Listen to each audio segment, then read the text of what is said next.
I'm Kevin Teasley, and welcome to this episode in our Neve 8424 tutorial series. We're here at the legendary United Recording Studios on the Sunset and Gower lot in Hollywood, California, in my personal production room, Studio K. As always, behind me is my Neve 8424, and in my side rack, my Neve 8816. If you know anything about United Recording, every console in the building is a Neve console, so I didn't want it to be any different in my personal room. We're so fortunate to be able to have Neve products, including the console, in our workflow, and it's just so much a part of our sound and how we put a signature on how we deliver final products. We were so fortunate to be able to work with the legendary, iconic, the woman that needs no introduction, Jennifer Lopez, on a recent Global Citizen concert in 2021 in New York City in Central Park. It was a live concert that was televised on all the networks and streamed. Again, it was live, so no pressure, right? And so we were also had the surprise of working with hip-hop legend LL Cool J, who is a recent inductee into the Rock and Roll Hall of Fame. They had a hit song back in the day, so to speak, called All I Have. And LL graced us on the stage and did a duet with Jennifer on that song, and the crowd went crazy, as we knew. That song has live band elements, legacy stems and assets in it, as well as new music production that we put in there that also the band played on top of. So it was a big moment because on that concert were other huge acts like Coldplay, Billie Eilish, Shawn Mendes, Camille Cabello, and many, many others. So click the link below so that you can see the final product and how the performance came out. And let's turn around and show you how we did it. Thank you for staying tuned, and we hope that you had the opportunity to check the download link to be able to see some of the live concert footage that aired so that you can see the final product. So we want to talk to you about how we use the console, the Neve 8424, in pre-mixing, music production, sound design, on delivering condensed printed stems mixed through the console back for live playback for the Global Citizen Concert 2021 in Central Park in New York City. On that show, as we mentioned, was a concert by Jennifer Lopez, and we had special guest LL Cool J, who was recently inducted to the Rock and Roll Hall of Fame, as well as other special guests like Ja Rule. So, as you can imagine, the session is pretty big. It's almost like a post-session. Over 100 tracks, and there are stems spanning many decades of a career, many different production styles. So, even though we will have subgroups, I try to put like instruments on like tracks. And so there's just a lot of things here. So what I normally do is make track groups like drums, percussion, sound effects, 808s, bass, guitars, keys, and so forth, sound effects, horns, strings, BGVs. A lot of these things are original assets from the record. So it's either almost impossible to reproduce them or it's very tricky to reproduce them. They become such a part of the record. So what happens is they become a part of the support for the band to play over top of.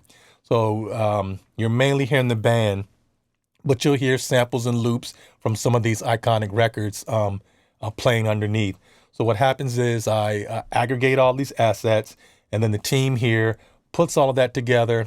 We make a spreadsheet of tempos, keys, OG keys and tempos, and the new tempos they want to do. And we put that together. We put it all in Pro Tools. We do added music production. Other producers will come in and do more music production. We get it all in and we put it there. So I have 5 levels of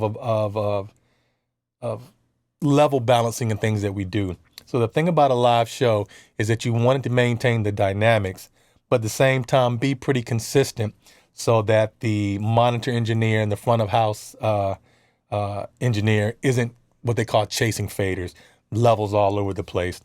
I know for a record, 6 dB is a lot, but for live, 6 dB is a good dynamic range, where no one's really gonna, have a problem with it, because there's ballads, there's up-tempo, there's dance breaks, there's explosions. So as long as you keep it within a certain floor and ceiling. So once I get those, I then route those to subgroups. And then in those subgroups, I send them out to the console. So on this example, I have 2 tracks going to 1 and 2, loops going to 3 and 4, drums 5 and 6, percussion 7 and 8, SFX 9 and 10, 808s 11, bass 12, guitars 13 and 14, keys 15 and 16, synths are 17 and 18, hits and impacts 19, 20, horns and strings 21, 22, and any gang vocals, chants, crowds, vocal chops, BGVs are going to 23 and 24. So that's all coming out to the console. So for instance, I can add on 5 and 6, I can insert an EQ and a compressor. I don't use a lot of plugins in the box for live because mainly the stems are coming from the original records, which have already been very produced, and any added musical production has been produced. So I just try to sculpt it, get any problem areas out, and then just kind of keep it in a nice, consistent place. So you could do that. And for instance, maybe on the guitars, which are coming on 13 and 14, I can insert an EQ, compressor, limiter, any other sort of outboard gear. So the great thing about all these subgroups coming into the console, I've already clip gained them, leveled them out on the individual tracks, taken the VCAs, did any little small snapshots between the songs to kind of level them out. And then I have my mix buses, or my 2 mixes, subgroups in Pro Tools that are now hitting the console. So like I said, I can add hardware gear on the inserts there to be able to print back in. What I'm excited about is once the motorized fader pack, I get that, I'll be able to automate the faders on the console as well as flip, and then automate the faders in Pro Tools or whatever DAW that you may be working in. This is going to be great so that you can have all these different levels of control and balancing as you're printing back in. The great thing is I'm going direct out of my input A, since everything is coming in on input A on the 24 channels. They're going back into Pro Tools through direct out. You can either do that post fader, so that after you do your input gain into the DAW and your output gain for the direct out, you can then have another level of control of building a balance here to be printed back in. But what we talk about is, in our industry, time is a luxury and a rarity, and there's a difference between working quickly and efficiently. So like even now, I'll be doing 3 things at one time with the console. I'm using the Norman U87. I'm using the 1073 built-in mic pre on the console. Going into the 2264 ALB compressor to my print rig, another third rig, a print rig that's printing the VO for this video. At the same time, I will be printing the stems. We're condensing over 100 tracks into 13 stems to be delivered in these subgroups back for playback for the stage, not counting clicks, slates, time code, and things like that for various departments. At the same token, I can be printing, if I have my direct out pre-fader, I can select the level coming out of the console going into this rig to print the stems. At the same time, I can be using the faders to create like a little sub mix to make a 2-track in my other print rig. So I'm able to do 3 things at one time: record my vocal, do direct out to print stems back in, as well as make a 2 mix. I have my hardware reverbs and delays going to my group 3 and 4.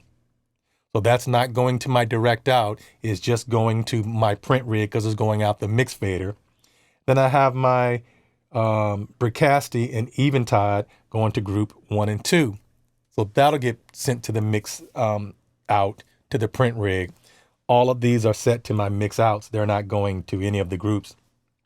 So that makes it amazing that I can send all of the reverbs that I might be putting on keyboards and guitars and things of that nature to print to the 2Mix for references for all the departments, including the artist. I can also then put EQ on those, so I can have roll off the low end on my effects over here, and I can maybe want to really boost the top end on the reverbs that are going to group A, or darken them and take some low end out. And then put another EQ on the mix out as well. So me being able to do that all at the same time and deliver to the artist and to the production is really, really powerful, so that I'm able to get the sound of the console, the sound of outboard gear, print stem groups back into Pro Tools all in one pass. So 24 faders, it's 13 stems going back in. It's 11 stereo stems and I believe 2 mono stems, bass and 808s. Print it back in. At the same token, manipulating faders with my reverbs, going to the groups, going to a mix out, printing 2-track references for all the departments, choreo, screens, pyro, and all that good stuff. So we hope this gave you a little bit of insight of how I use it for that show and how I use it from a lot of the concerts and tours I work on, because everyone wants the quality, but everyone wants things quickly. So it used to take so long to print stem after stem after stem, and then go back and print a 2-track references. Now I can print all my stems at one time, print a 2-track mix at another time, at the same time, and be done, save hours in my time, and get the color of a Neve, all my outboard gear, reverbs and returns and all that good stuff. So again, check the link to see the final concert, how that turned out. And we hope this gave you some insight of how to use the console to prep stems for live.